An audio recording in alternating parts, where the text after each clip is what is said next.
Dua pekerja bangunan trotoar dan saluran air di Jalan DI Panjaitan Jatinegara, Jakarta Timur tertimbun.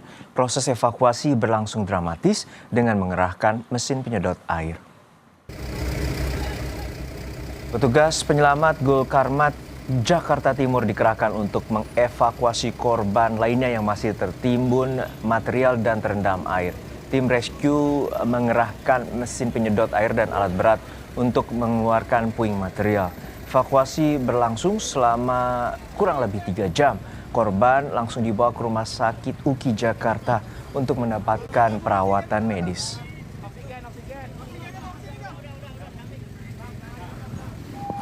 Tadi cukup sulit bagi pemadam karena bagian tubuh korban berada di bawah air, yang airnya keruh dan tertimbun beton tadi.